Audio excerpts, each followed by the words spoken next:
All right, so people, I do apologize for the call this now the late feedback.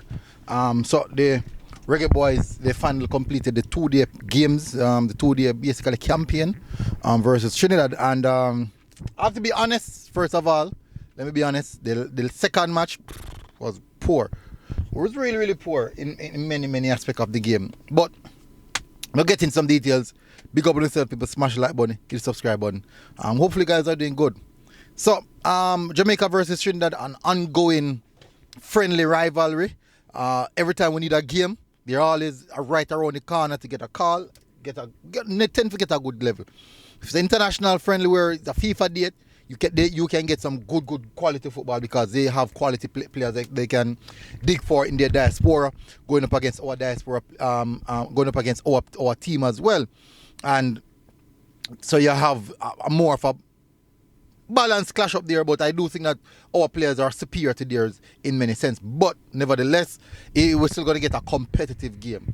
Then now, when it's an off FIFA window game, certainly them select them best TT League players, and we also provide our best JPL players, and we'll go up against each other. But it's always a competitive game in any aspect. It's always a competitive game. Very competitive. Both two countries who are competitive in nature against each other for a long time. But nonetheless, I do believe that Hallgrimsson must have found some level of success from this campaign. I think that he would have identified areas in which that some of our local players can fix up and also relearn some of the game in many aspects. But it also can teach him that despite all the training that you put in, you still can see a performance like that. Nonetheless, let me just get into the game. Overall, I thought the game started off fairly decent. Then we realized that Trinidad started to step it up, dominate more possession, and since the moment them took over possession, that is where we kind of start struggle. And when we start struggle, we start sit off, and then know that invite Trinidad onto us. Now we find what we started to do was started to hit the ball long. Now in the coach did say that in the post-match press conference that he didn't like it, and we saw going long. He did identify that we were going long. So automatically that's not necessarily an instruction. So we start play a lot more long ball and like revert back to our natural nature, the long ball FC. But I saw the Trinidad in that game still. One of the best aspect about that is we didn't concede any goals same, despite that we weren't necessarily the best in that game, and we looked so soft, weak underbelly.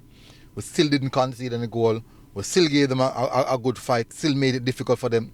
We have moments where we try to catch them on the counter. Unfortunately, the final aspect, a little loose touch here, a miscontrol there, and because of that, the play would have breakdown. But overall, I would say that it's a fairly decent campaign. It's somewhat similar to what happened last year when they came here. When they came to Jamaica, they won one of the game and drew the other one, and we saw where we did the same. And actually, same thing, 0-0, 1-0. So it's technically the same thing happened here. Is it 0-0? Yeah, 1-0. Yeah, I think that technically that's supposed to be the same thing. Correct me if I'm wrong. My brain is so fresh on it at this moment. But nonetheless, as I always said, I think overall Hallgrimsson would have definitely take away what he wants to take away from this game. The big question is, did any one of the players stand out to Hallgrimsson to say, all right, you know what?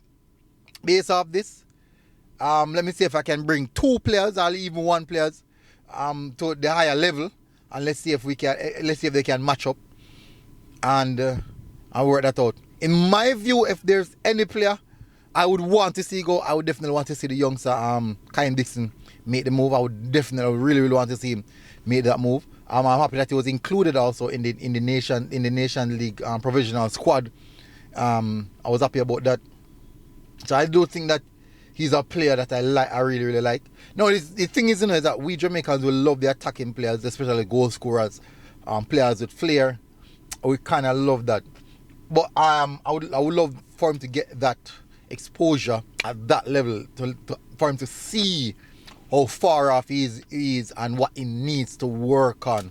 And even playing against, like, just when you watch him versus the Trinidad team, he looks comfortable because I think that's the Trinidad Premier League team.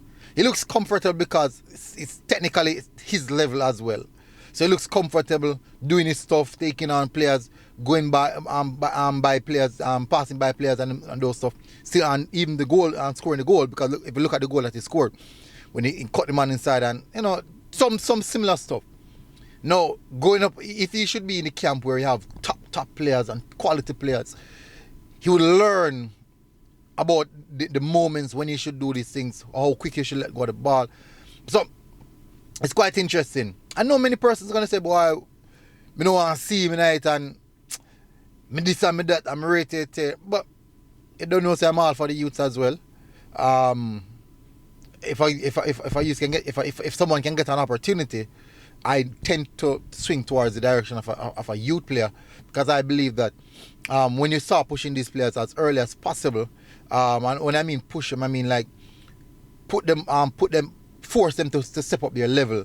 You can actually get a better product versus one 28, 29-year-old player who already passed his prime, possible past the learning phase in football in life, to try and step up. It's more difficult versus an 18, 19-year-old who has a lot of time and environment for growth and learning. So I would always advocate for youth more than anything else. So he's one player that I would definitely love to see get that opportunity. If not, that's how it is. He still has his chance. He still can do what he do and maybe get himself possible a proper contract overseas, playing for a very good club where his development can progress in the right direction. But it's either way for me. But he's definitely one. If anyone should ask me, who would you want to see if out of that squad, if possible one will be going, he would be the one I think I would give the opportunity. Many would disagree, many would agree, but that's how I look at it. Anyways, so overall in context, I think it was relatively a decent 2-game campaign. A lot to learn from it, a lot to take away from it, a lot to improve on, and I believe that's definitely something that we can work on. But anyways, big up on yourself, people. Hit the like button, hit the subscribe button, and we'll see you guys as always. MG Sports TV. We're out. Boom. God bless.